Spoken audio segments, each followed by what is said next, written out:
The prophet Ezekiel lived in exile in Babylon during the period before and after the fall of Jerusalem in 586 before Christ. His message was addressed both to the exiles in Babylonia and to the people of Jerusalem. The book of Ezekiel has six principal parts. God calls to Ezekiel to be a prophet, warning to the people about God's judgment on them and about the coming fall and destruction of Jerusalem. Messages from Jehovah regarding his judgment upon the various nations that oppress and misled his people. Comfort for Israel after the fall of Jerusalem and the promise of a brighter future. The prophecy against Gog. Ezekiel pictured a restored temple and nation. Ezekiel was a man of deep faith and great imagination. Many of his insights came in the form of visions, and many of his messages were expressed in vivid symbolic actions. Ezekiel emphasized the need for inner renewal of the heart and spirit, and the responsibility of each individual for his own sins. He also proclaimed his hope for the renewal of the life of the nation.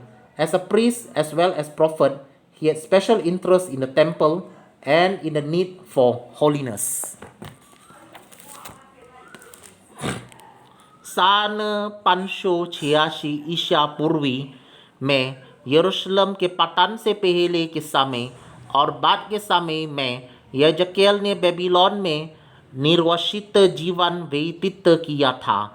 उसके संदेश Babylon में बंदवाई में रहने वाले लोगों और यरूशलेम में रहने वाले लोगों दोनों को ही संबोधित करके दिए गए थे।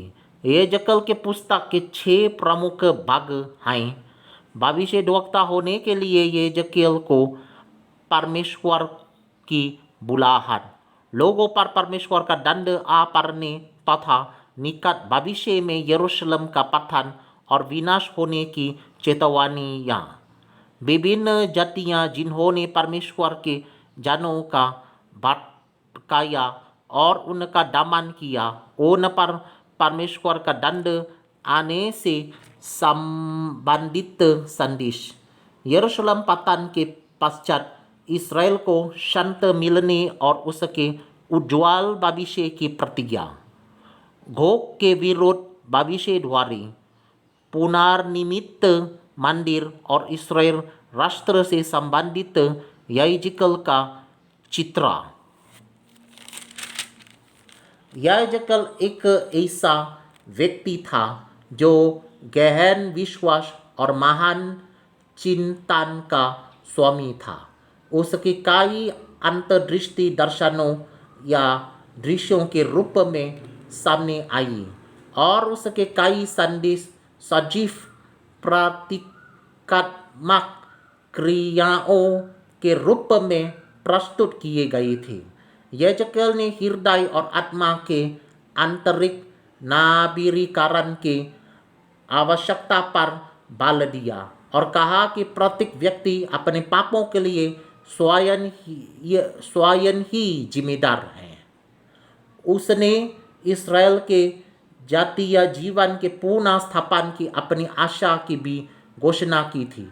एक याजक के रूप में और साथ ही एक भविष्यद्वक्ता होने के नाते उसे मंदिर में और पवित्रता की आवश्यकता में विशेष रुचि थी।